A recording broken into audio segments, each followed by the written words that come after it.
Good morning, everyone. We're going to start this morning in a new chapter. We're going to start in chapter 4. Chapter 4 continues into looking at chemical reactions, but this chapter looks at chemical reactions in water. So we call that aqueous solution. So we're going to look at properties of aqueous solutions. We're going to see if you take a solute plus a solvent, that leads to, or can lead to a solution. So we mix things together in water, we get an aqueous solution. And so when water is our solvent, that's the sort of basis for this chapter. So we'll try to talk about some things like precipitation reactions, when we can predict when solids will form. We'll look at solubility rules so we can understand when certain types of compounds, namely ionic compounds, we'll try to come up with a chart that will help us understand solubility trends for ionic compounds. We'll try to understand some properties of molecular compounds that behave like acids or bases. So we'll look at things like HCl, HNO3, things that we know are named as being acids. We'll see what it really means to be an acid here in this chapter. We'll introduce acids, bases, neutralization reactions. That's like our classic acid-base reaction. And then we'll look at oxidation reductions, redox reactions in the middle part of chapter 4. So we'll talk about oxidation numbers. You may or may not remember that from high school, but we'll talk about a system for classifying the sort of idea of charge or a representation of charge through oxidation numbers in the middle part of the chapter. And then we'll get into like quantifying like details of reactions and solution concentration towards the end of the chapter. So we'll get at what we call molarity. That's like moles per liter. That's our concentration. It's a way of saying how much solute is in so much solution. And then we'll get into stoichiometry problems. So we'll get into how you can solve, how much of two reactants can react together, or how much product forms when we're dealing with units like moles per liter. And we'll kind of relate that to our grams per mole, molar masses problems that we were working on in chapter 3. And so let's get a start here. And so what happens when some compounds dissolve in water is, like when NaCl dissolves in water, we actually pluck off with the water molecules individual ions. So we actually take the ionic compound NaCl, where we know we have this alternating minus plus throughout the structure. We know we have our negative chloride ions or positive sodium. Let me zoom in a little bit so we can see that more up close. And so we know we have these built-in charges that are alternating throughout our structure. And what water does as the compound dissolves is it surrounds each one of those ions individually, taking sort of use or making use of water's polarity. Now, we haven't talked about water's polarity yet in this class. We don't really get into why it has this polarity until chapters 8 and 9.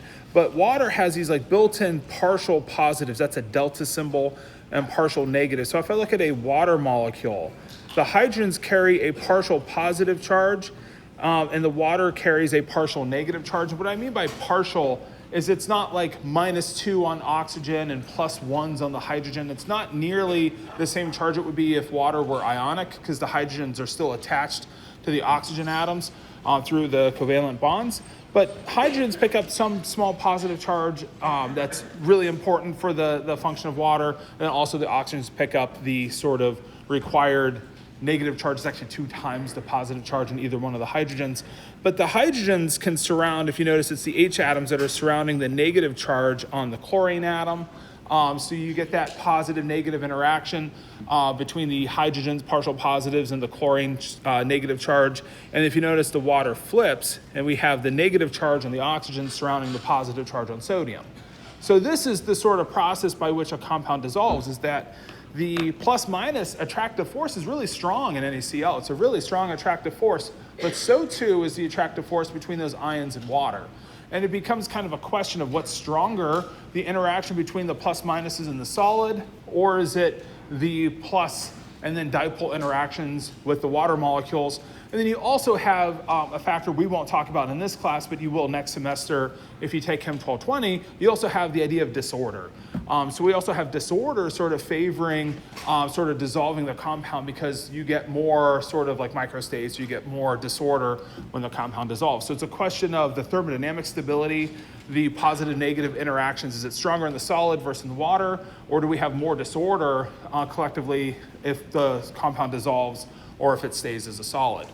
And so some compounds that are ionic will dissolve in water just like NaCl does and ionize in the process. And other compounds, water doesn't have a strong enough force of attraction. The disorder isn't a strong enough driving force to allow all ionic compounds to dissolve. So we'll see there's a solubility chart that we can use to help predict some ionic compounds will dissolve just like NaCl. Other ICs will remain as a solid and they won't dissolve and they won't ionize into the solution. And so to sort of contrast that with other molecules that are molecular in nature, or some molecules that are molecular in nature like methanol, methanol mixes with water. We can take some methanol and water, they mix perfectly together. We can have a lot of water, a little bit of methanol, or we can have a whole lot of methanol, a little bit of water. And it doesn't matter, they'll mix together in all proportions. But methanol doesn't ionize in the process. So methanol is able to mix with water just due to what we'll see later, mutual attractive forces. It has a similar type of attractive force. It has that same type of hydroxyl group that water has. It has a mutual attractive force. Therefore, it mixes with water, but it doesn't have to ionize in order to mix with water. So we see methanol here is behaving as what we would call a non-electrolyte. It doesn't form ions in solution. So methanol here, we would say as it dissolves, it's a non-electrolyte.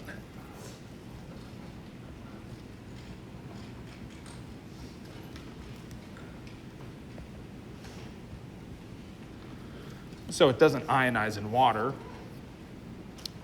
But NaCl, we would say, is an electrolyte in water. So we would say that sodium chloride, since it completely dissolves, is a, so NaCl, we say is a strong electrolyte.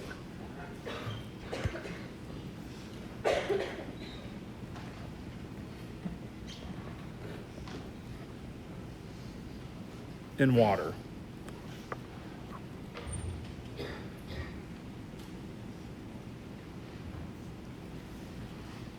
And then a little bit later, we'll get into weak electrolytes. We'll see some things can partially ionize and sort of stay partially. Some, like if you imagine a collection of molecules, some of the molecules ionize, but some of the molecules stay intact.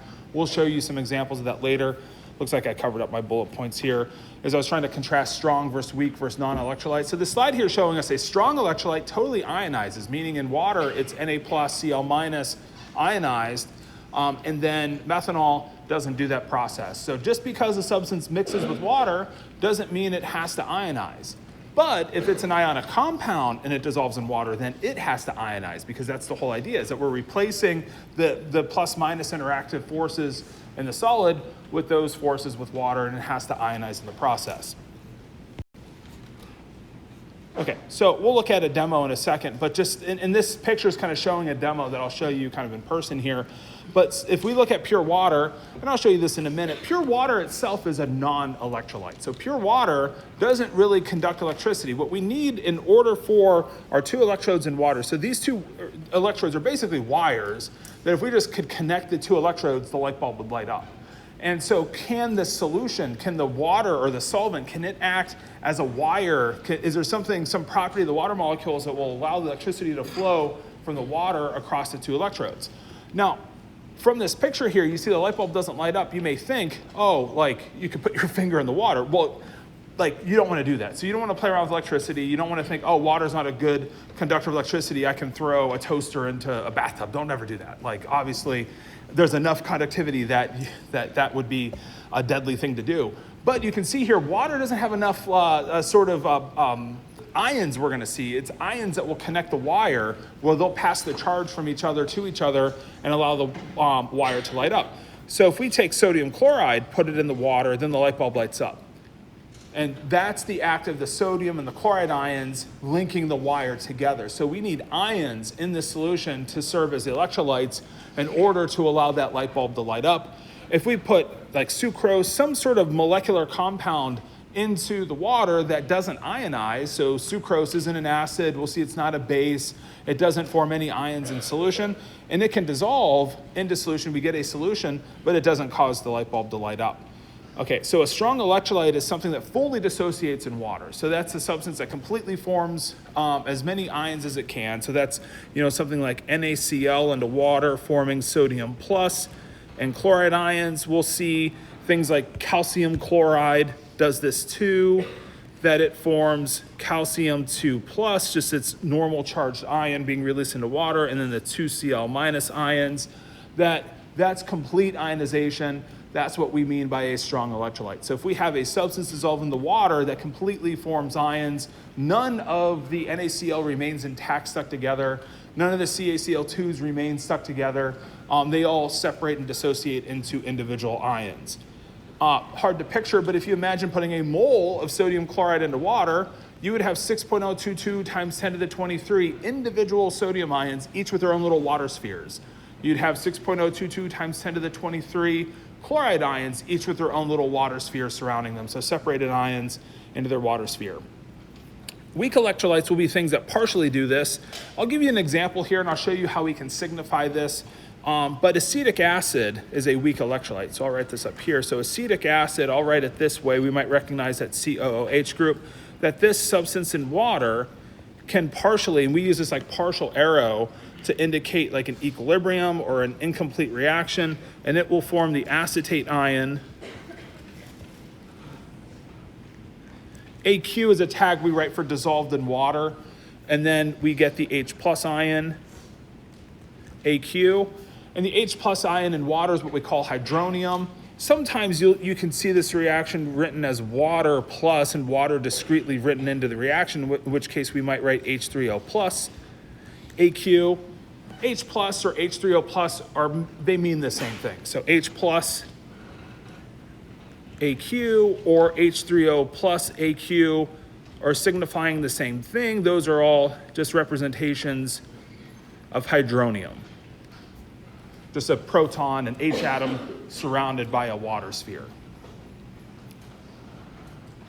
Okay, so this reaction here, what that little arrow is telling us is that we just don't get a complete, like acetic acid doesn't 100% form its ions.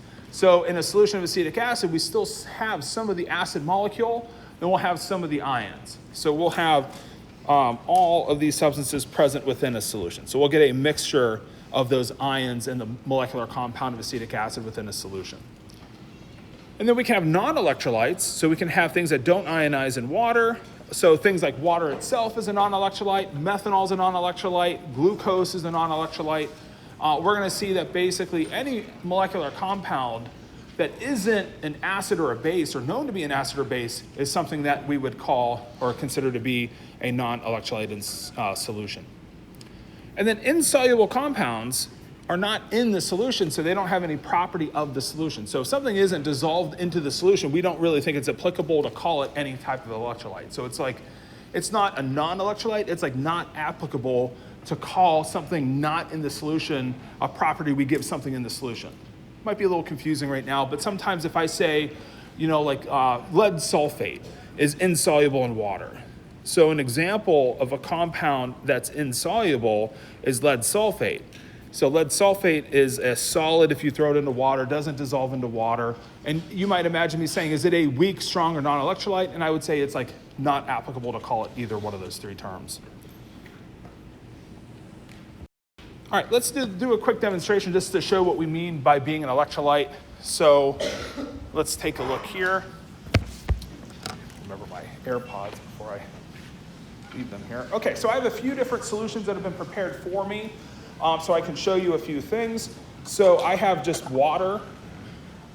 And so now at first glance, you could say, well, we're going to need to see a reaction take place to make sure that not seeing the light bulb light up means something. Let me turn the lights down a little bit too.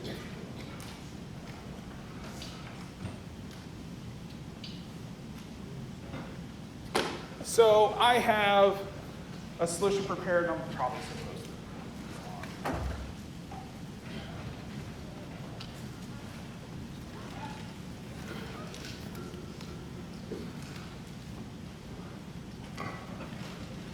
So I have a solution here of sodium hydroxide, NaOH, and I'll show you that in a moment.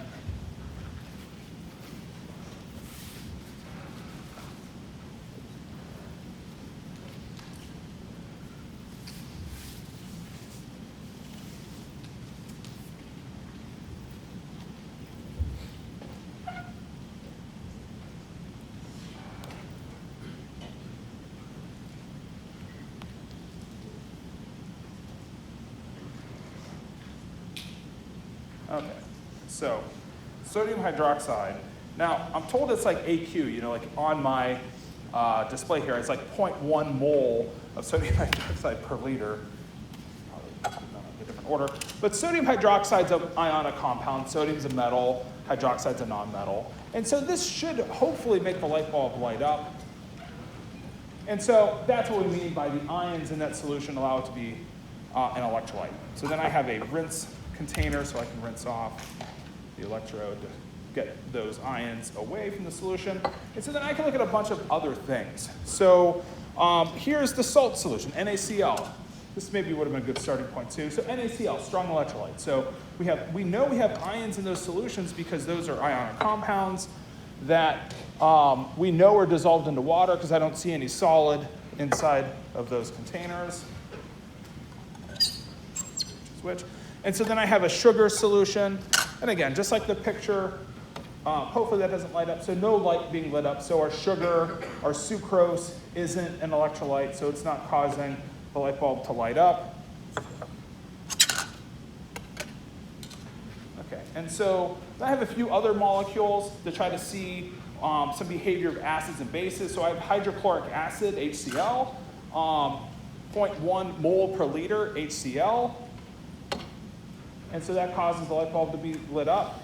Now I'm going to contrast that with the acetic acid. So let me put the acetic acid over here. You see the light bulb lights up a little bit. That's what we mean by that's a weak electrolyte. So I have the same amount of acid. Those solutions are 0.1 moles per liter. So I have the same quantity of acid in either solution. So it's not just that the one has more acid in it than the other. By quantity, by ions that they maximally could contain, they're equivalent.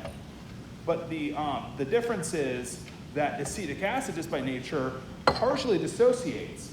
HCl fully dissociates. So we're seeing here a few details. So let's write a few things down. Can we classify some of these compounds as strong, weak, or non-electrolytes in water?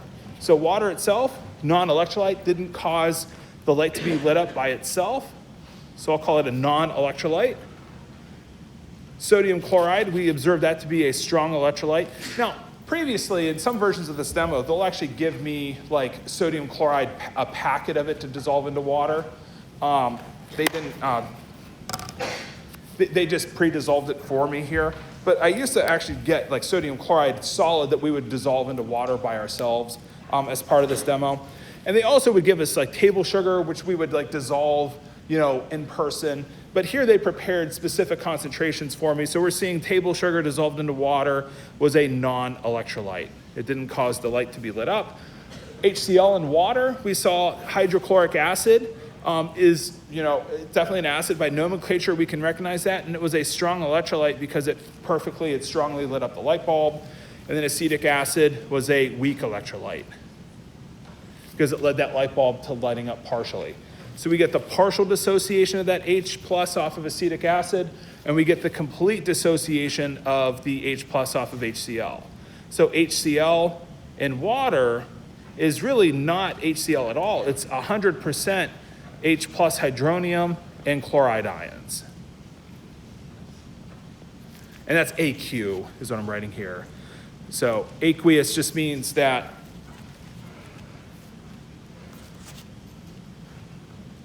we have those ions individually surrounded and dissolved into the solution. And then let's look at one more solution that we have prepared for us over here is ammonia. So I have, I'm gonna have to remember which one is which in a second, but let me look at ammonia. So NH3, light bulb's not totally lighting up, so I get some ions for my ammonia solution. And so ammonia turns out to be a weak base. I'm just curious if this was, okay, so that's the HCl. I just want to put the right labels back on. There we go.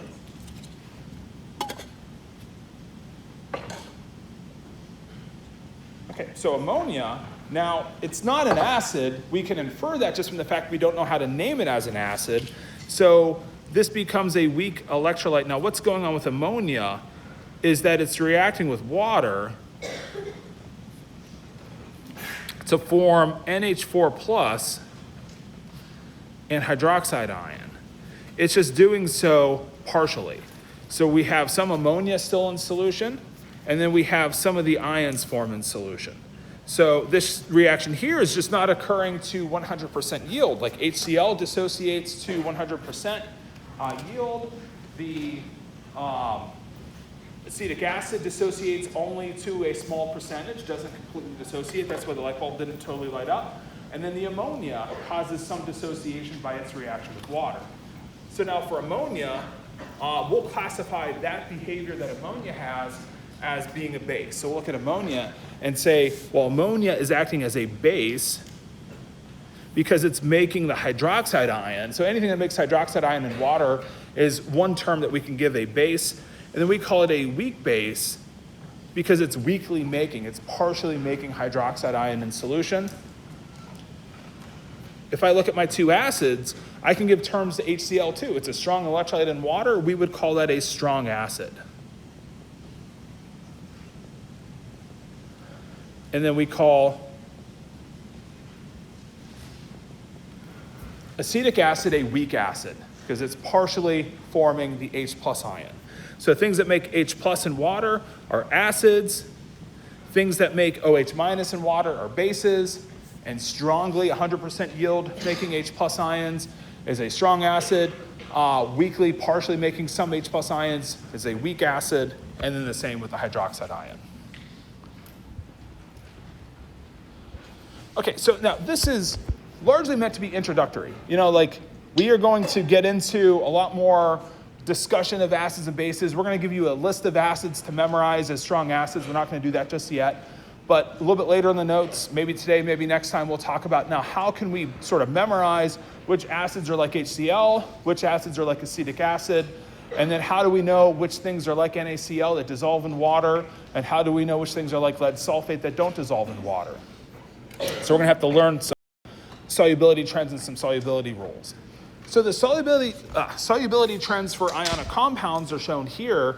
Now, we actually give you this information on exam, so we're not going to expect that you memorize this chart here because there's a lot going on in this chart. In fact, if you look this chart up in different textbooks, you'll see a slightly different chart. So this isn't even like gospel. The solubility trends are also a little bit more complicated than what we might make seem here. Like we're going to try to come up with, is a compound soluble, yes or no? Solubility truly is a spectrum. Some compounds are very, very, very insoluble. Like you can't get hardly any of the compound into water. Some compounds are partially soluble. Some compounds are like very soluble. To give you kind of an example, sodium chloride, you can get like 600 grams into a liter of water. That's like a lot. Like you can get a lot of sodium chloride to dissolve in water. Now we're gonna learn calcium hydroxide is a compound we call soluble as well. You can get about 2 to 3 grams of that substance into a liter of water. So you can kind of see there's a wide range of solubility. Like sodium chloride, very, very, very soluble.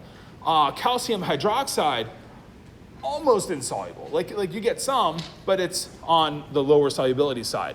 We'll see that lead chloride is something that we call insoluble. Well, it's about half a gram to a gram per liter soluble, so you can still get some of it to dissolve, just not very much, so little we just call it insoluble. Not to keep alluding to things you'll see later, but there's a chapter in Chem 1220, it's the second half of chapter 17, you get into all these like gory detailed equilibrium coefficients for solubility called the KSPs. Does anybody remember KSPs? Anybody learn this?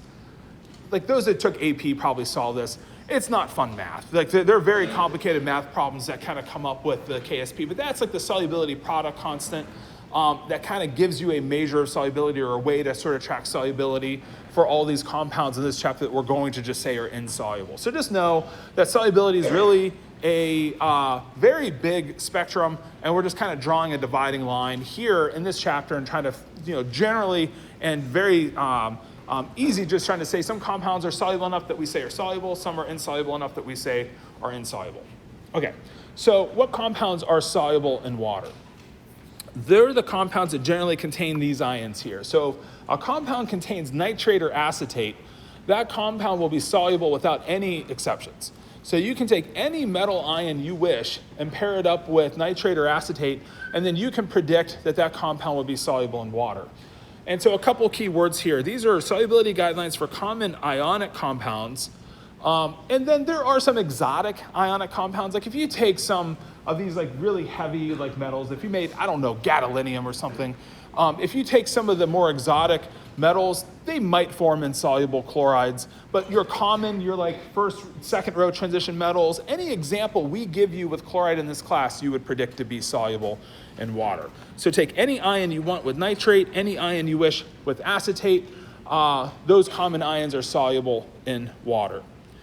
Now, if you take chloride, bromide, iodide, and pair them up with any metal, most of them are going to be soluble, but there's three important exceptions. The important exceptions are silver plus, that Hg2, 2 plus, there's that ion again. Remember, that's that mercury 1 ion, and then lead 2 plus. And so silver plus and lead 2 plus are the only like stable ions of silver and lead at room temperature. Lead can form like lead 4 plus in highly acidic environments within like car batteries. You'll see lead as lead 4 plus, but in terms of like a stable compound, lead's really only lead 2 plus. And I say this because mercury does have a common ion of Hg2 plus. That's not one of the insoluble exceptions. So mercury has this issue where there's two key ions of mercury. One of them is insoluble, the other one is soluble. The solubility difference is about a factor of 10 to 100 difference of solubility between the one mercury versus the other. Not trying to teach you why, but it's just the Hg2, 2 plus paired up with chloride, bromide, iodide are insoluble in water. All the other metals that you can pair up, metal ions you can pair up with those ions would be soluble. So let's put a couple soluble examples with chloride. If you took, potassium chloride obviously is going to be soluble. If you take copper can form a couple charge states. Let's say copper 2, so CuBr2. That's going to be soluble in water. So these compounds here are soluble. Let's take one with iodide. So again, it could be anything. Iron 3 plus, FeI3.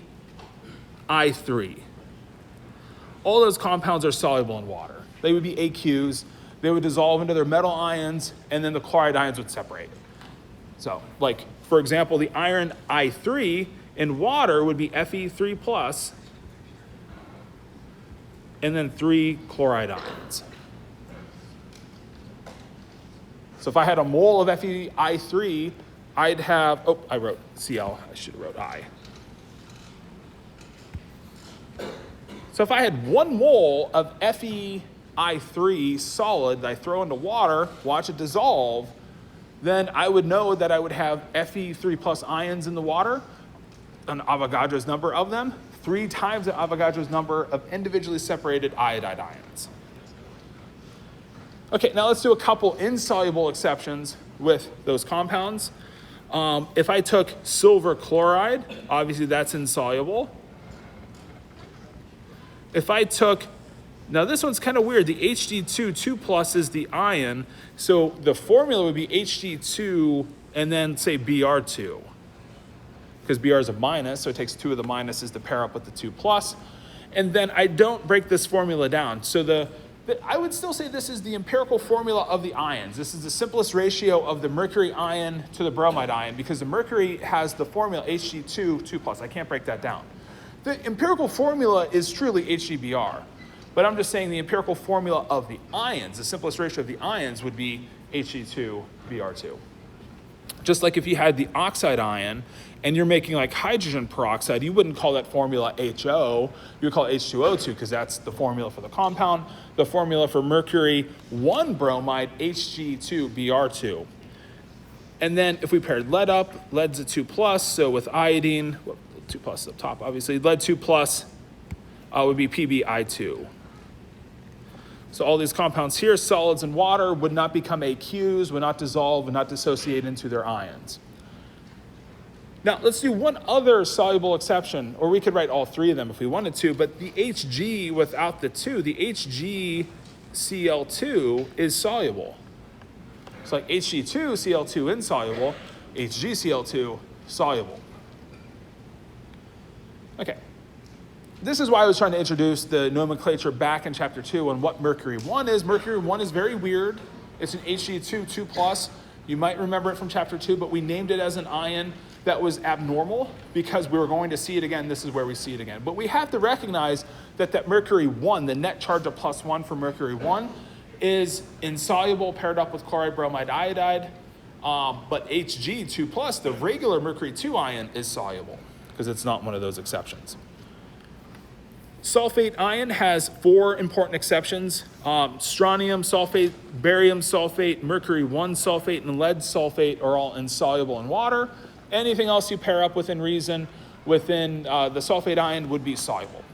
So take copper plus, Cu2SO4 soluble, and then all 4 of those. There's an example, or there's a slide that kind of says, let's write all the formulas that are insoluble within some of these ions. So we'll write some of these later, but you could write SrSO4, BaSO4, Hg2SO4, PbSO4, all those formulas. I'll just write the first one. Strontium sulfate would be an example of an insoluble compound. Now, we have some other ionic compounds that are generally insoluble.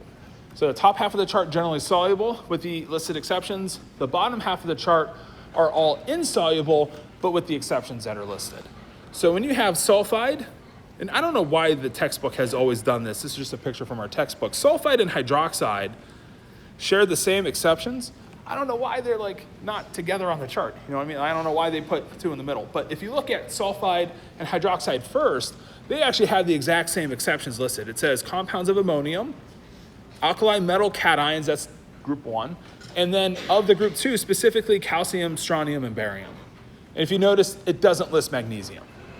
So an insoluble compound, so we're going to write some insoluble compounds on the left side here because this bottom chart are generally insoluble. So if you take magnesium with hydroxide, so MgOH2 is insoluble in water because it's not one of the exceptions listed. But if we took calcium hydroxide, that is soluble. So now our exceptions are soluble, and then our general non-exceptions are insoluble. So just notice the flip between, the top chart soluble compounds, the bottom chart insoluble compounds. Let's do sulfide ion. So if you pair anything like copper 2, so Cus with sulfide ion would be insoluble. If we took something like lithium, lithium's an alkali, so lithium 2 sulfide, that would be soluble. Carbonate and phosphates have the same listed exceptions, ammonium and alkali cations. In fact, you can say that all common ionic compounds of the alkali cations and ammonium are also water soluble. So anything paired up with ammonium and an alkali cation, and just to be clear, alkali cations would be lithium plus, sodium plus, potassium plus, rubidium plus, and then cesium plus. Like francium's radioactive, and you're not going to find it too many examples. In fact, cesium's pretty rare as well. But like those would be what we mean by the alkali metals. And so anything paired up with an alkali cation or ammonium, is water soluble. Now for carbonate and phosphates, that's their only exceptions, are those ions. So now I could give you, obviously K2CO3 is water soluble. And if I took, like barium's a good one because we see barium as an exception for hydroxide, but not carbonate. So barium carbonate would be insoluble in water. I'm sorry, this would technically be on this side still. So barium carbonate is on this side, and then the K2CO3 is the exception. So I was just switching where you would write these. So barium carbonate insoluble, and then the K2 is the exception that would be soluble. So soluble, AQ tags, and then like if we're writing a reaction with something like barium carbonate, it doesn't dissolve into water, we don't write the AQ tag with it. Now, if I take anything else, there's a lot of other ions. What's another ion we learned how to name? Like chlorates. We learned how to name chlorates. KClO3 is water soluble because of the K+. I'll mention this here. I don't think this will come up too much, but like on my old equation chart, chlorates and perchlorates are always water soluble. So some charts you might see these listed here, like nitrates and acetates, but I'll mention that those two ions happen to be water soluble too. Some of my old quiz questions might list those, and I think I've tried to get rid of some of those examples, but you might see a few of those sneak through. But anything with a chlorate or perchlorate is like nitrate or acetate. But then if you specifically pair up ammonium or an alkali cation with any ion, you know it's going to be water soluble. Now, some compounds are tricky, like if you take, like oxide ion, but paired up with potassium, we know that's going to be water soluble. So just because it has potassium and alkali cation. Okay, so I think let's then look at a question like this. Let me give you guys a chance to even think about this for like 45 seconds or something. KNO3, what is that in water? What do you think?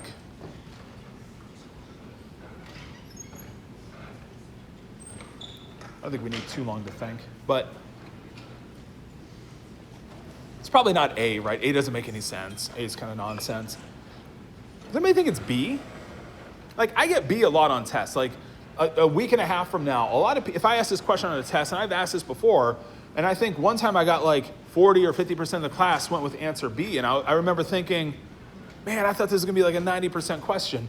Like KNO3, like we gotta go back to nomenclature almost. And sometimes we forget this, or maybe when we were learning nomenclature, we weren't really grasping that NO3 is a molecular ion. Like when I write that ion, that means that there's some formula. Now, I know it's complicated to like not know what this thing really looks like. Like to not be able to necessarily write the Lewis structure or interpret it. But I'm just showing you kind of what this Lewis structure will look like. And we'll see how to sketch this later. But like when we give you a formula, a molecular ion, there's some type of covalent bonds. We may not know what they are, but those atoms are covalently linked together. This is a molecular anion. So it has molecular bonds, covalent bonds holding those atoms together that aren't just going to easily break because I throw it into water. And even if they did break, I don't think charge-wise I would get N3 minus and O2 minus either. So nitrate, all those ions we learned how to name are generally going to hold up in water. Now, they may do some things that we're not going to talk about in this chapter that you may have seen or you'll learn about later. Like some ions may try to like back react with water and like protonate and do some acid-base reactions. We're gonna not talk about that too much. Like if you put carbonate into water, if you take K2CO3 into water, carbonate's gonna make some HCO3 minus. But we're not gonna talk about that in this chapter. You can learn about that later.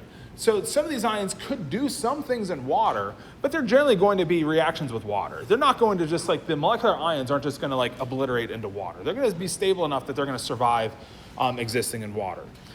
Okay, so we're going to get K plus and nitrate ions, of course. But I think the message is that our molecular ions, if we can recognize them, they're going to stay intact, and they're going to, still exist in water with that formula.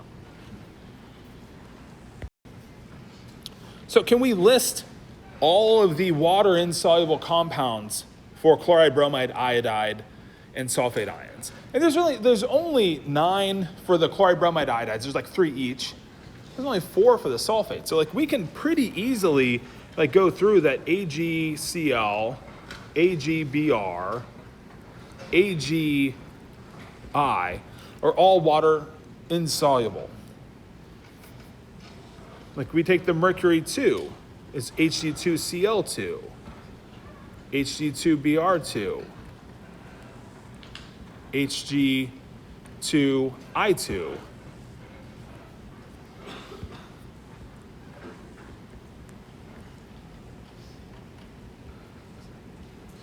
But not HgCl2, HgBr2, and HgI2. So that's the only thing to remember. Mercury has 2 common ions. The other one's completely soluble, so those are not exceptions. So kind of recognizing that little nuance with mercury. I think it's useful to know we don't have that nuance with like silver. And I like to point that out just so that you know, is there something funny with silver? Does it have silver 3+?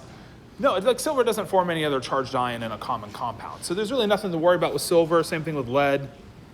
So PbCl2, PB, BR2, PBI2, and you could consult the chart too to remember this. Like, you don't have to memorize these details. You can look at that chart if you need to on exams and interpret it, but the key is being able to properly interpret what the chart's showing us, that these compounds are the ones that are insoluble. And then the sulfate just had, PbSO4 was one of them, Hg2Br2 was one of them, or why am I searching bromine? Sulfate, He2SO4, and then we had strontium sulfate and barium sulfate. So anything else with sulfate, soluble. Anything else with chloride, bromide, iodide, soluble, including Hg2+. Can we give an example of a water-soluble chloride, bromide, iodide, or sulfate? There's so many to choose from, because we could take any ion at all. Does somebody want to throw out something they think with chloride? Anybody have one? There's so many to choose from. Like, you take KCl. Obviously, anything with potassium is water-soluble. If you take magnesium, we saw magnesium on some of the other charts were insoluble. If you take MgBr2, that's soluble in water. If you take, let's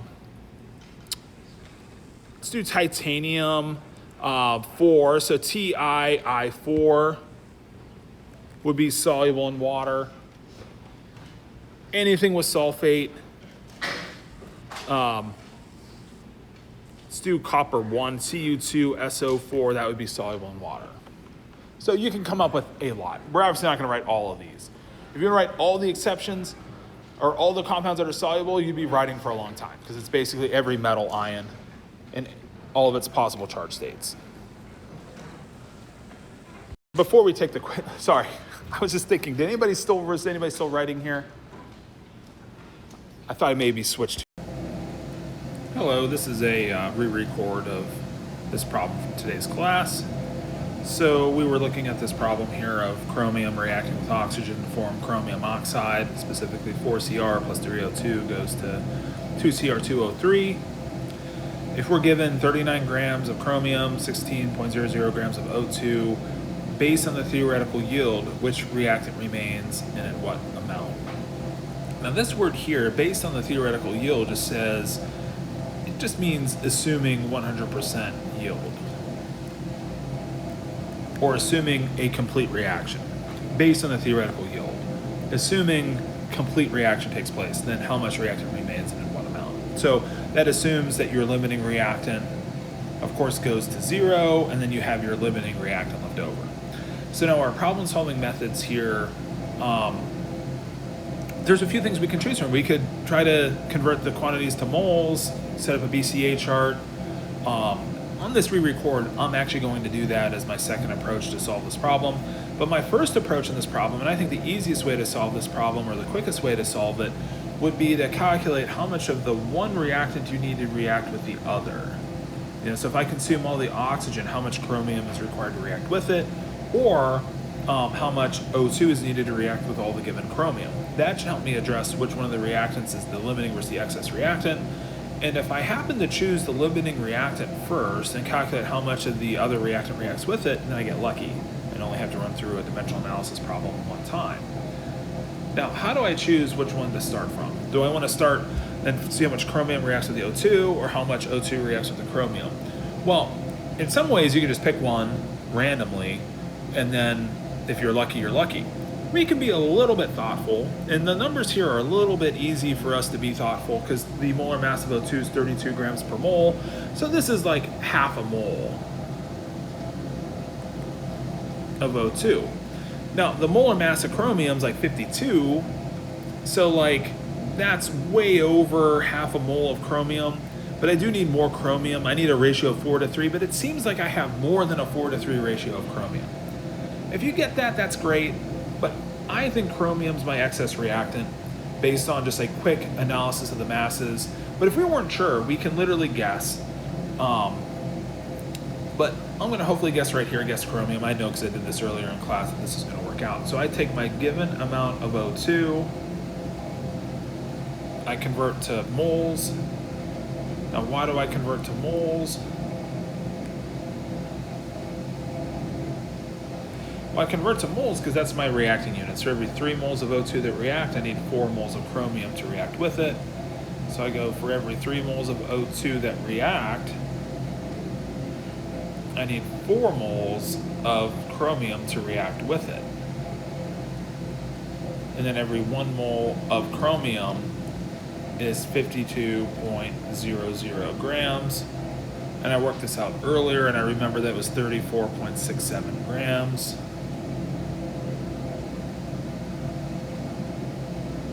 Of chromium.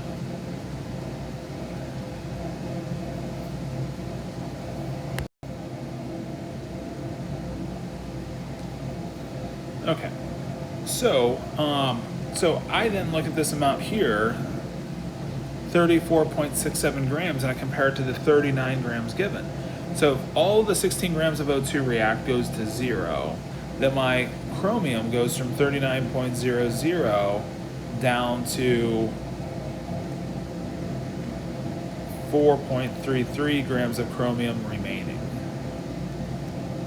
Because this is the amount that I had present initially, that's my before, this is my change, and this is my after. Now, a couple of thoughts could be, well, why don't we just do this a second time to see what happens if we chose wrong? And I think you can probably guess, but if I had started the problem this way, and maybe I did this because I wasn't quite sure what to do, and I didn't have a good educated guess, or maybe the numbers are hard in some other example. Like if I give you, 1 gram of chromium, 1 gram of O2, it's really hard to, I think, convert those to moles and think about making an educated guess.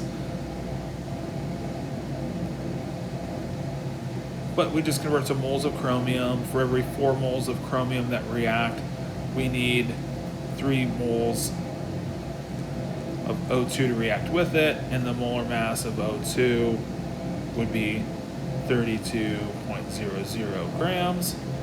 And so if we work that out, I didn't work this one out earlier, so let me throw that.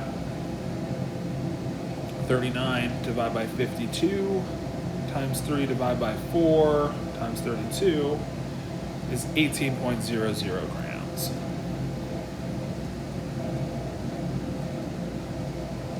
So 18.00 grams of O2 would be required to react with all 39 grams of chromium, and obviously that's more than what I have initially. So that would be negative 2 grams of O2, and that obviously doesn't make any sense. And so if you choose the wrong reactant, then you get more of the reactant than what you have available is required to react with it. And so then if you had done this problem first, then you just go back and solve the problem above, get the right answer, and move forward. Okay, now, could we do a BCA chart for this? And we could. So if I wanted to set up the BCA chart, I'll rewrite the reaction. Let me do it this way here, so I don't have to make the font bigger. 4 chromium plus 3 O2 goes to 2 Cr2O3. And so my before, I just want to write the moles. Okay, so chromium would be 39 grams of chromium, divide by 52 grams per mole for chromium. So we can see that worked out there. That's 0.7500 moles of chromium. And then O2, we saw earlier, 16 divided by 32, that's half a mole of O2. And then my change would be minus 4x, minus 3x, and then initially no product, plus 2x. So for every 4 chromiums I lose, I'm going to lose 3 O2s. I'm going to gain 2 Cr2O3s. So that's my change. And then my after, you can kind of see here how this works, that if the 0.75 minus 4x were 0, you could see that this really can't go to 0 because that would require too much O2 to be lost. But if I make the O2 0, I can solve for x. And so if I solve for x here,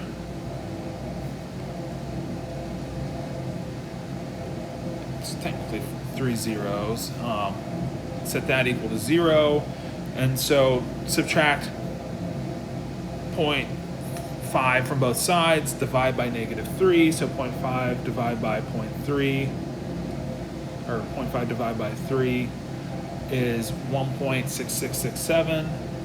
So my x would be equal to 0.1667. And then my 0.7500 moles minus 4x, 0.75 minus 4 times that x will leave behind 0.75 minus 4 times 0.1667 is 0.0832 moles of chromium times 52, 4.33 grams. So yeah, we can set up a BCHR2 as our method number 2 to solve this problem. Our method number 1 was dimensional analysis, but thinking of like mole ratios, like thinking of these like mole ratios and trying to see, you know, the 3 to 4 ratio coming out that we have more chromium, that works too. So we can think of this BCHR approach as well. Okay, so there you have it, a couple of different ways to solve the stoichiometry problem. So we'll see some more review problems out of chapter 3 as we continue here in the chapter 4 to help us prepare for midterm 2. All right, so let's look at some examples of water-soluble ionic compounds, hydroxide, sulfide, carbonate, phosphate. So this is like just thinking through examples that are water-soluble. So potassium with anything, so KOH is water-soluble. Calcium with sulfite would be water-soluble because that's one of its exceptions. The carbonates, phosphates, these are limited to ammonium and alkalis.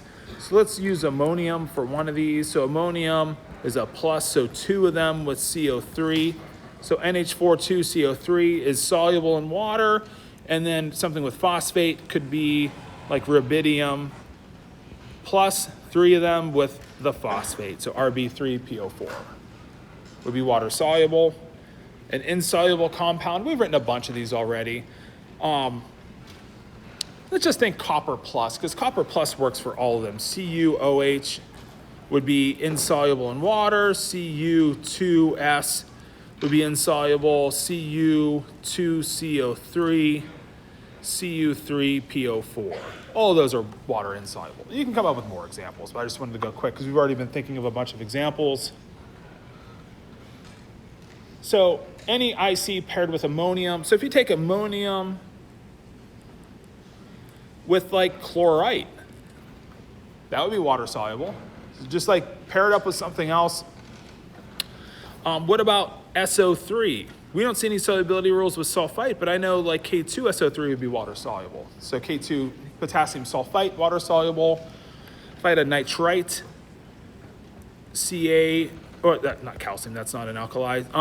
If I took lithium NO2, so lithium nitrite, water soluble. So again, anything lithium, potassium, sodium, rubidium, cesium, ammonium paired up with any other ion.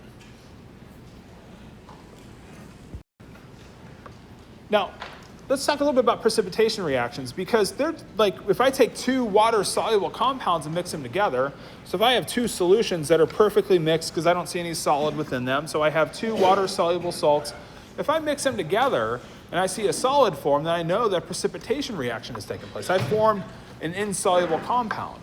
And so an example of this is when you take something like potassium iodide, which is water-soluble, lead nitrate, which is water-soluble, so Ki is an AQ, water-soluble. PbNO3,2 is water-soluble. They're really, they're ions in solution. So K plus I minus for the one, Pb2 plus nitrate ions for the other. And then we take those in solution, mix them together. Well, the Pb2 plus and then the I find each other, and they form that ionic compound that forms that yellow solid. Turns out to be yellow, but it forms a solid that floats to the bottom of the test tube. Usually most solids are more dense than water and sink. So you form that dense solid that then floats down to the bottom of your flask, and that's your PbI forming, PbI2 forming that insoluble compound. So we can use our solubility chart to predict when we're taking water soluble, exchanging the ions with each other and trying to inspect if we form a solid. Now we need to form a solid, otherwise we're just mixing solutions with each other. So we have to form a solid in order for one of these reactions to take place. That's our precipitation reaction. So we'll get into writing reactions of these sort of reactions, predicting when they form products, why it's important for them to form a solid. We'll talk about all that on Friday. All right, guys, have a great day.